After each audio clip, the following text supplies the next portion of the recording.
Wartet noch einen kurzen Moment, bevor ihr anfängt mit den Freudensprüngen oder irgendwelche Backflips macht, Leute.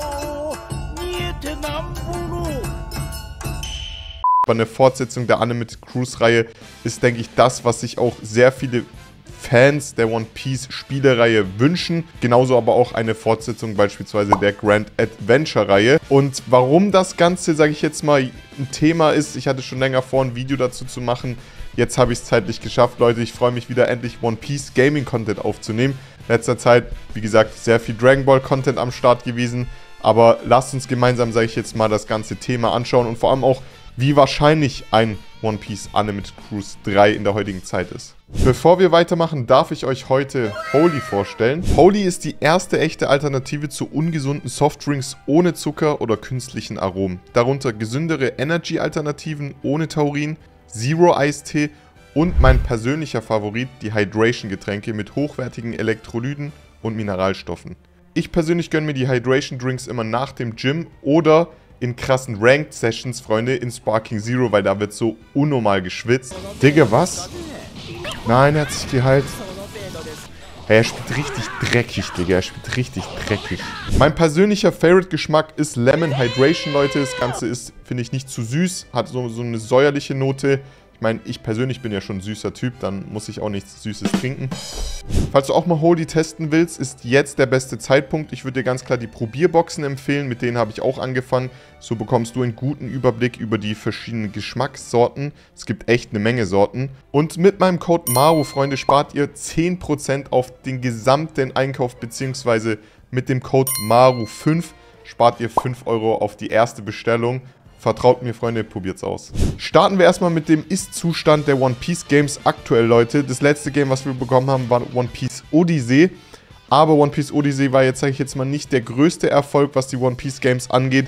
Zumal dieses Spiel auch content-technisch nicht mit DLCs versorgt wurde, sondern überwiegend jetzt auch auf die Pirate Warriors Reihe zurückgegriffen wurde. Zum Beispiel mit Ruffy Gear 5. Aber auch abschließend mit dem letzten DLC-Pack, wo wir einen Piratenkönig Roger, Rayleigh und Garp am Start hatten. Und das zeigt auch, dass der Fokus oder die Beliebtheit aktuell am höchsten auf der Pirate Warriors Reihe liegt. Dazu hatte ich auch schon ein Video gemacht, also wir werden definitiv ein Pirate Warriors 5 kriegen.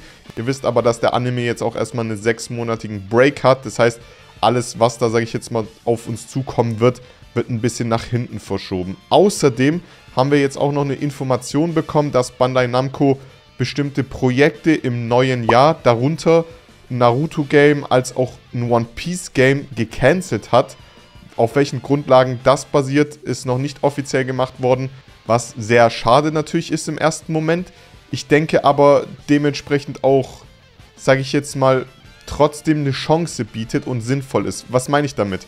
Also ich kann mir gut vorstellen, und so wie wir es jetzt in den letzten Jahren beobachtet haben, gerade was die One Piece Games angeht, es gibt gewisse Spielereien, die funktionieren, darunter die Pirate Warriors Reihe, ist jetzt unter anderem, sage ich jetzt mal, gaming-technisch die beliebteste, hat jetzt 1 bis 4 Teile. Sie wollten eigentlich beim 3. Teil aufhören, haben aber sich dann entschieden, den 4. zu machen und den 5. wird es auch geben. Wie groß und wie lange wann der kommen wird, steht jetzt, sage ich jetzt nochmal, in den Sternen, aber dass der kommen wird, ist, denke ich, safe. Zwischendrin hat man natürlich immer wieder neue One Piece Games ausprobiert, darunter einen One Piece World Seeker, darunter ein One Piece Odyssey oder auch ein PvP-Game, One Piece Burning Blood. Ich finde, das Game hatte so mega Potenzial und ein PvP-Game im One Piece-Style ist eigentlich immer noch, finde ich, ein Game, was es auf dem Markt geben muss. Ich fand die Grundessenz von Burning Blood sehr, sehr stark. Kurzer Ausschweif, sage ich jetzt mal, zu den gesamten One Piece Games, worauf ich hinaus möchte, Leute. Wir haben es bei Dragon Ball Sparking Zero ganz gut gesehen und das ist auch der Grund, weshalb auch dieses Video zustande kommt.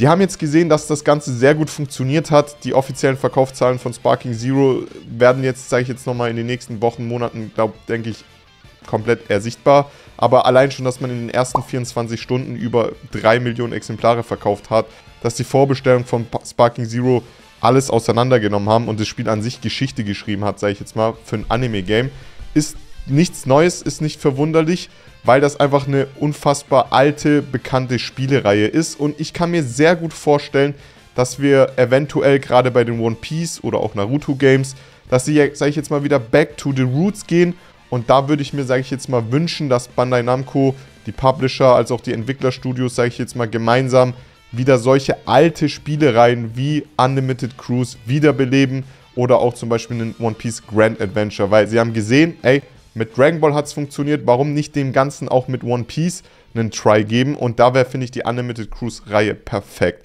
So, jetzt sind wir bei dem Thema Unlimited Cruise. Für die Leute, die nicht wissen, was es mit dieser Spielereihe an sich hat, wenn ihr noch eine Nintendo Wii habt, Leute, kramt die raus, glaubt mir, dieses Spiel, ich hatte so viel Spaß damit, so viele Spielstunden, es gibt so viel zu erkunden, es war einfach nur eine richtig, richtig geile Zeit. Es gibt 2 Teile, die für die Wii rausgekommen sind, Unlimited Cruise 1 und 2.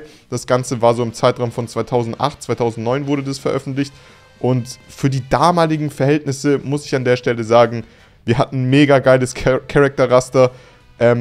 Du hattest in diesem Spiel so viel, wo du erkunden konntest. Du hattest ein Crafting-System, was man sich, sage ich jetzt mal, von einem One Piece Game wünscht.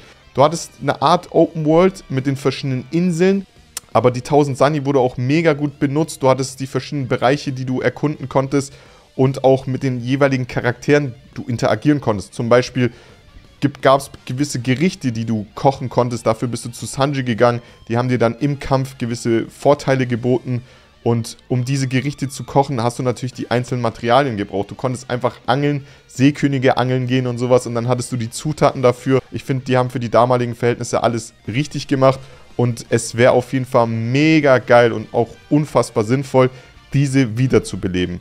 Falls ihr euch jetzt denkt, yo, Unlimited Cruise hat ja dann auch nochmal für die PS3 einen Comeback bekommen mit Unlimited World Red, gebe ich euch auf jeden Fall recht. Aber auch hier muss man sagen, dass die PS3-Version, ich kann es mir nicht erklären, ob es jetzt aufgrund der Steuerung lag, dass es so ein Umswitch war, aber allein vom Spektrum der Möglichkeiten war Unlimited Cruise World Red für die PS3 nicht ansatzweise da, wo ein Unlimited Cruise 1 oder vor allem ein Unlimited Cruise 2 stand. Und da ist auf jeden Fall noch sehr viel Luft nach oben.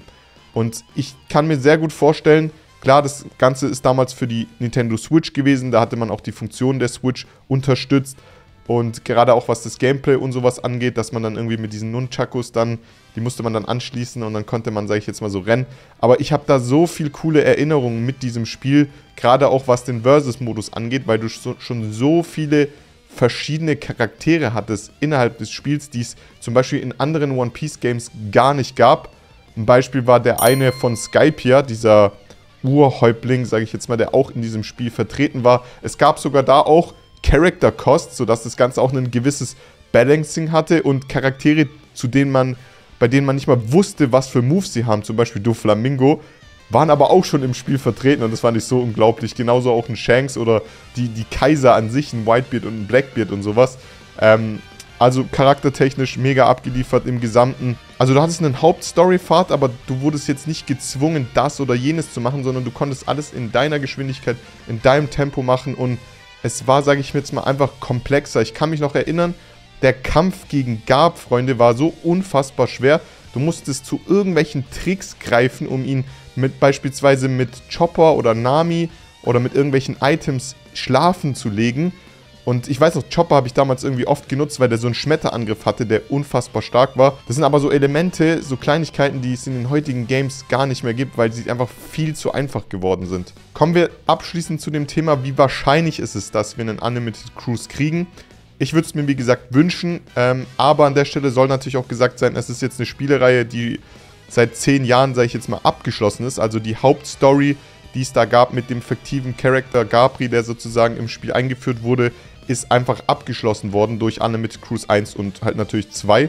Und ich kann mir so in der Hinsicht vorstellen, dass es keinen direkten Nachfolger geben wird, also Unlimited Cruise 3. Aber auch wie bei Sparking Zero können die, sage ich jetzt mal, das Ganze nochmal neu aufsetzen mit den Elementen oder mit den Grundelementen, die, sage ich jetzt mal, die alte Spielereihe mit sich gebracht hat. Das würde ich mir definitiv wünschen, das wäre übertrieben geil. Genauso auch zu dem Thema Grand Adventure.